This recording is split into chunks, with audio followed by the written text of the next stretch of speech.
अस्सलाम वालेकुम नाज़रीन, आप देख रहे हैं टुडे विद कायनात। और आज हम बात करने जा रहे हैं पाकिस्तान में जो 60% आबादी सोलर पैनल पर शिफ्ट होगी है, इसकी क्या वजूहात हो सकती हैं। सोलर पैनल आखिर इतना फ़ायदेमंद कैसे है।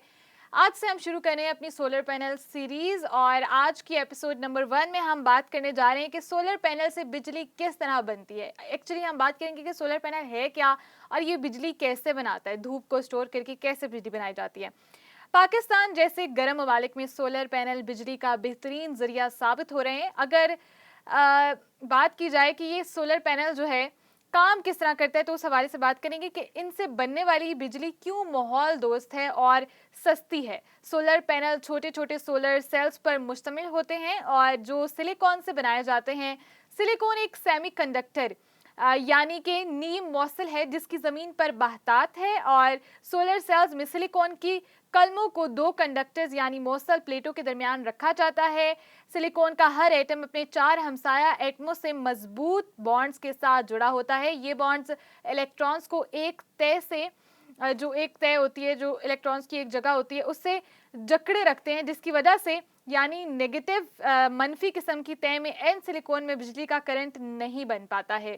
सोलर सेल सिलिकॉन की दो तहें इस्तेमाल करता है, यानी पॉजिटिव या मुस्बत किस्म की तय मिलती है, वहाँ इलेक्ट्रॉन उनसे पी और एन होल्स जो खाली जगहें होती हैं उनमें मौजूद होते हैं, जिन्हें सुराख का या के जोड़ जंक्शन होता है, जिनमें से गुजरने का रास्ता देते हैं, जिस वजह से एक तह पर मुस्बत और दूसरी तह पर मनफी चार्जेस पैदा होते हैं। जब पॉजिटिव और नेगेटिव चार्जेस पैदा होते हैं, हम रोशनी को बहुत छोटे ज़रों को बौछार समझ सकते हैं जो सूरज से खारिज हो रहे होते हैं। इन ज़रों को फोटोन्स कहा जाता है।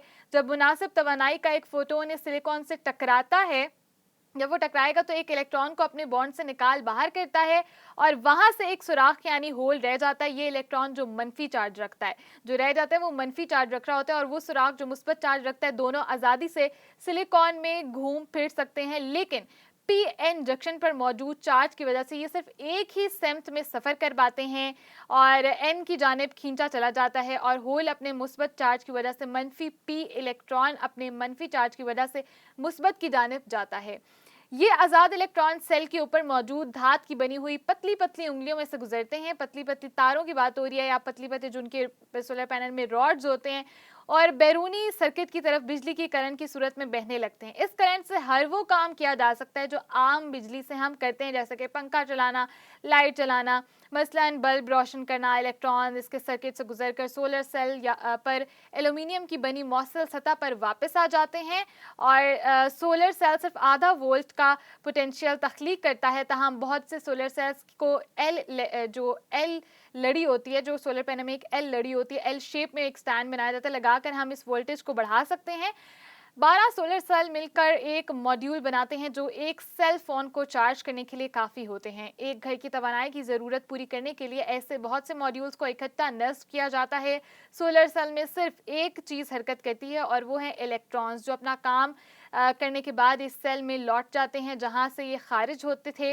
इसमें कोई ऐसी चीज़ नहीं होती जो वक्त के साथ ख़त्म हो जाए या बोसीदा हो जाए, लिहाजा सोलर सेल्स बीसियों साल तक काम कर सकते हैं। यानी अगर हम बात करें कि सोलर सेल में जो मेन करेक्टर है, सोलर पैनल में जो मेन करेक्टर अदा करे, मेन रोल है, वो बेसिकली जो है वो इलेक्ट्रॉन्स का ही है। पॉजिटिव और नेगेटिव इलेक्ट्रॉन्स का है, उनके फ्लो का है, जो करंट बनाते हैं। और वो जो करंट बनाते हैं वो हर काम कर सकता है, जो कि एक आम बिजली जो हमें घरों में प्रोवाइड की जाती है वापदा की तरफ से, बिल्कुल उसी तरह से। लेकिन यह है कि हमें फ्री में बन जाती है, हम रोशनी से बना लेते हैं, सूरज से बना लेते हैं, फोटॉन्स की, जैसे कि हमने साइंस में पहले भी पढ़ा था, जो पत्तों के ऊपर आती है रोशनी वो रिफ्लेक्ट बैक करती है, बिल्कुल उसी तरह का ये प्रोसीजर है।